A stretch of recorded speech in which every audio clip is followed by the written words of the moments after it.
I will have been going for 2 hours. আমি 2 ঘন্টা ধরে যেতে থাকবো, আমি 2 ঘন্টা ধরে খেতে থাকবো। I will have been eating for 2 hours. আমি 2 ঘন্টা ধরে সাঁতার কাটতে থাকবো।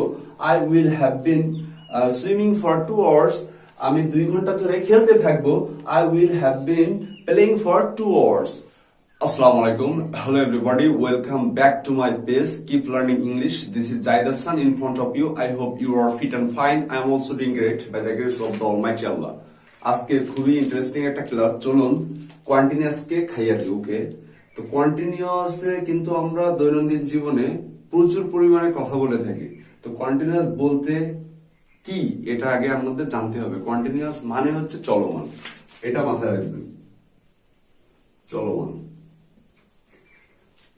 এই পৃথিবীতে চলমান যে কাজগুলো আছে, এই কাজগুলো আমরা যদি ইংলিশে বলতে যাই, সেক্ষেত্রে আমাদের অবশ্যই কন্টিনিউয়াস টেন্স ব্যবহার করে কিন্তু বিভিন্ন সময়ের ভিত্তিতে কথা বলতে হয়। তো সেক্ষেত্রে দেখেন ইংলিশে যত প্রকার কন্টিনিউয়াস আছে, present continuous, present perfect continuous, past continuous, past perfect continuous, future continuous এবং ফিউচার পারফেক্ট কন্টিনিউয়াস, এগুলো কিন্তু আমরা এক ক্লাসে অল্প সময়ের ভিতরে কিন্তু খুব ভালোভাবে শিখতে পারবো। তো দেখুন, যে কোনো কাজ চলমান বোঝাবে। ওকে, তো দেখেন আই অ্যাম গোয়িং মানে আমি যাচ্ছি, আই অ্যাম গোয়িং মানে আমার কাজটা, যাওয়ার কাজটা চলমান হচ্ছে, যে আমি যাচ্ছি বর্তমান সময়ে। সেম কথাটা যদি একটা সময় উল্লেখ করে যে আমি 2 ঘন্টা ধরে যাচ্ছি, সেক্ষেত্রে I have been going for 2 hours. এই আই হ্যাভ বিন গোয়িং, দেখেন আই হ্যাভ বিন গোয়িং, এটার অর্থ আমি যাচ্ছি। সেম আই এম গোয়িং এর অর্থ হচ্ছে আমি যাচ্ছি, দুটোর একই অর্থ। কিন্তু আপনি যখনই একটা সময় উল্লেখ করবেন যে 2 ঘন্টা ধরে যাচ্ছি, সেক্ষেত্রে আপনাকে কিন্তু অবশ্যই এখানে I have been going use করতে হবে। ওকে, এবং আপনারা নর্মালি জানেন যে এই সাবজেক্টটা যখন ইউ উই দে হবে, সেক্ষেত্রে আপনার প্রেজেন্টের সময় অবশ্যই আপনি আর ব্যবহার করবেন, এখানে আর ব্যবহার করতে হবে। ওকে, এবং আপনি যখন হি সি নেম বা কোন একটা ব্যক্তির নাম বলবেন, সেক্ষেত্রে আপনি ইজ ব্যবহার করবেন। ওকে, সেক্ষেত্রে ইজ ব্যবহার হবে। তো নর্মালি দেখেন আই এম গোয়িং মানে আমি যাচ্ছি, ইউ আর গোয়িং তুমি যাচ্ছ, উই আর গোয়িং আমরা যাচ্ছি, দে আর গোয়িং তারা যাচ্ছে।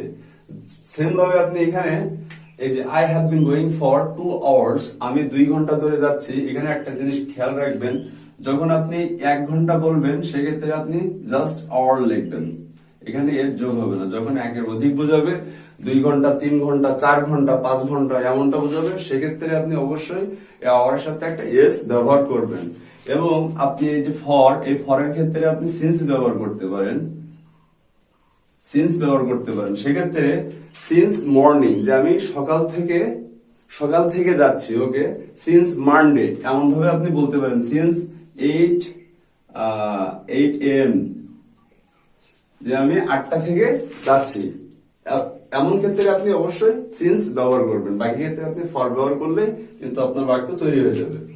একইভাবে দেখেন এই সাবজেক্টের ক্ষেত্রে, এই হ্যাভ এর ক্ষেত্রে এখানে আপনি হ্যাজ কখন ব্যবহার করবেন, যখন আপনার সাবজেক্ট থার্ড পারসন সিঙ্গুলার। ওকে, যে হি সি বা কোন একটা ব্যক্তির নাম বোঝাবে, সেক্ষেত্রে আপনি অবশ্যই হ্যাজ ব্যবহার করবেন, যে he has been going for 2 hours, she has been going for 2 hours. Then নাম Raju has been going for 2 hours, এমন ভাবে আপনি ব্যবহার করতে পারবেন। ওকে, তো পরবর্তীতে দেখুন যে অতীতে যদি আপনার এই সেম কাজটা চলমান বোঝায় অতীতের ক্ষেত্রে, তো সেক্ষেত্রে আপনার পাস্ট কন্টিনিউয়াস এর ক্ষেত্রে আই ওয়াজ গোয়িং মানে আমি যাচ্ছিলাম।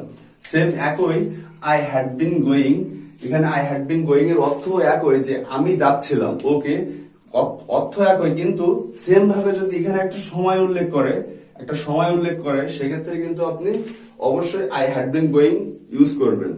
I had been going for 2 hours আমি 2 ঘন্টা ধরে যাচ্ছিলাম।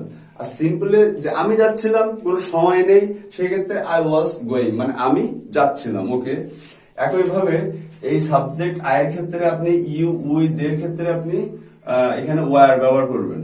ওয়ার, যে ইউ ওয়ার গোয়িং তুমি যাচ্ছিলে, দে ওয়ার গোয়িং, তারা যাচ্ছিল, ঠিক আছে? এমন ভাবে আপনি বাক্য তৈরি করতে পারবেন। সেম ভাবে হি ওয়াজ গোয়িং, সে যাচ্ছিল, শি ওয়াজ গোয়িং, সে যাচ্ছিল, দেন আপনি একটা নাম ব্যবহার করতে পারবেন। সেটা হচ্ছে মেয়েদের ক্ষেত্রে এবং এটা পুরুষের ক্ষেত্রে, এটা সবাই নর্মালি জানেন। একই ভাবে আপনি এই যে হ্যাডবিনটা সব কয়টা সাবজেক্টের ক্ষেত্রে আপনি হ্যাড ব্যবহার করতে পারবেন, এই হ্যাডবিনটা ব্যবহার করতে পারবেন। যে you had been going for 2 hours, they had been going for 2 hours, এমনভাবে কিন্তু আপনি বাক্য হিউজ পরিমাণে তৈরি করতে পারবেন। একইভাবে দেখেন যে ফিউচারের ক্ষেত্রেও যে আমি যেতে থাকবো, আমি যেতে থাকবো, আমি খেতে থাকবো, আমি বলতে থাকবো, আমি দেখতে থাকবো, আমি ঘুমাতে থাকবো, আমি লিখতে থাকবো, আমি এমন ধরনের যে ভবিষ্যতে কোনো একটা কাজ আপনার চলমান থাকবে বোঝাবে, সেক্ষেত্রে আপনি অবশ্যই উইল বি ব্যবহার করবেন। যে আই উইল বি গোয়িং, মানে আমি যেতে থাকবো। একইভাবে দেখেন এই I will have been going এর কথাটা বাংলা অর্থ কিন্তু একই রকম সেন্স দেয়, যে আমি যেতে থাকবো। কিন্তু আপনি ভবিষ্যতে যদি কোন একটা সময় ধরে একটা কাজ করতে থাকেন বা চলমান থাকে সেই কাজটা, এমনটা বোঝায়, সেক্ষেত্রে অবশ্যই আপনি উইল হ্যাভ বিন ব্যবহার করবেন। যে I will have been going for 2 hours, আমি 2 ঘন্টা ধরে যেতে থাকবো, আমি 2 ঘন্টা ধরে খেতে থাকবো। I will have been eating for 2 hours, আমি 2 ঘন্টা ধরে সাঁতার কাটতে থাকবো। I will have been swimming for 2 hours, আমি 2 ঘন্টা ধরে খেলতে থাকবো। I will have been playing for 2 hours. তো এমন ভাবে কিন্তু আপনি কন্টিনিউয়াসলি যত প্রকার বাক্য আছে সবকিছু কিন্তু আপনি তৈরি করতে পারবেন। ওকে, তো those people watching this video, please follow my Facebook page, and if you are watching this video YouTube channel, subscribe my YouTube channel. Thanks for watching.